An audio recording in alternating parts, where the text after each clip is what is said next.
पंडितराव दौंड, एका धुरंधर नेत्याची संघर्ष गाथा।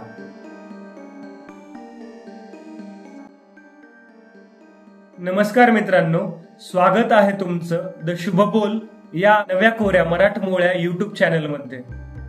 आज आपण अशा एका नेत्याबद्दल बोलणार आहोत ज्याचं नाव महाराष्ट्राच्या राजकारणात आजही आदराने घेतलं जातं। एका सामान्य कुटुंबातून येऊन ज्यांनी महाराष्ट्राच्या राजकारणात आपलं स्वतःचं स्थान निर्माण केलं, ते म्हणजे पंडितराव दौंड।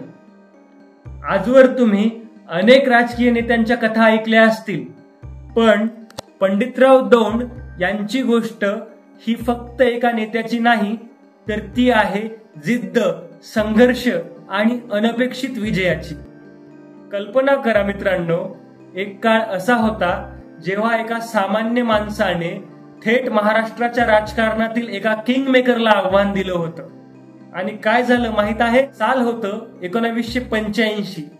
रेणापूर विधानसभा मतदारसंघ, त्यावेळी महाराष्ट्राच्या राजकारणात एक नाव प्रचंड गाजत होतं, स्वर्गीय गोपीनाथ मुंडे साहेब। एक तगडे नेते ज्यांचा प्रभाव दिवसेंदिवस वाढत होता।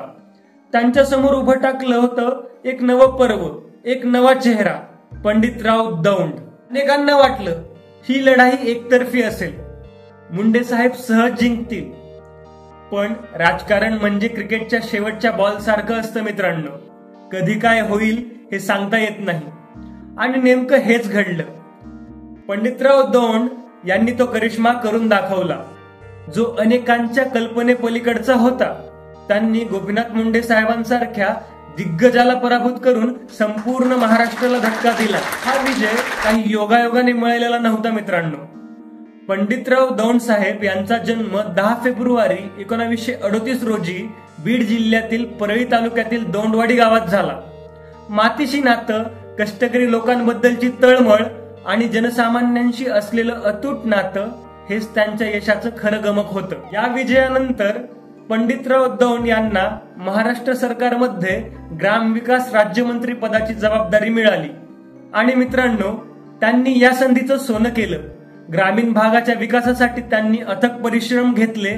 जिथे लोकांच्या मूलभूत गरजा पूर्ण होत नव्हत्या, तिथे त्यांनी विकासाची गंगा आणली।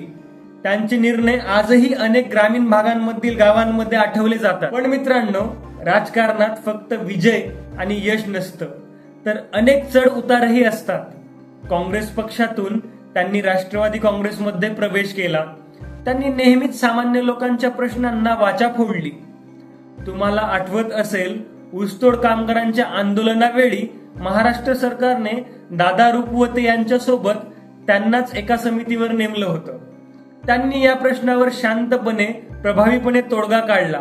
हेच होतं त्यांचं नेतृत्व। आज त्यांचे सुपुत्र संजय पंडितराव दौंड हे देखील विधान परिषदेचे सदस्य म्हणून वडिलांचा वारसा पुढे चालवत आहेत। एका पिढीकडून दुसऱ्या पिढीकडे आलेला हा राजकीय आणि सामाजिक वारसा खऱ्या अर्थाने कौतुकास्पद आहे। मित्रांनो, पंडितराव दौंड यांच्या राजकीय प्रवासातून आपल्याला काय शिकायला मिळालं, तर एकच गोष्ट, कठोर परिश्रम, जनसंपर्क आणि प्रामाणिकपणा असेल तर कोणतीही लढाई जिंकता येते, अगदी समोर कितीही मोठा दिग्गज असो। तर मित्रांनो, कशी वाटली तुम्हाला पंडितराव दौंड यांची संघर्ष गाथा? मला खात्री आहे त्यांच्या आयुष्यातून आपल्याला खूप काही शिकायला मिळालं असेल। अशाच अजून अनेक मराठी मातीचे खरे हिरो तुमच्या भेटीला घेऊन येणार आहोत द शुभबोलच्या माध्यमातून। तुम्हाला हा व्हिडिओ आवडला असेल तर नक्की लाईक करा, तुमच्या मित्रांसोबत शेअर करा आणि आपल्या मराठमोळ्या द शुभबोल या चॅनलला सबस्क्राईब करायला विसरू नका। तुमच्या प्रतिक्रिया कमेंट बॉक्समध्ये नक्की कळवा। भेटूया पुढच्या व्हिडिओमध्ये एका नव्या हिरो सोबत। तोपर्यंत नमस्कार, जय महाराष्ट्र।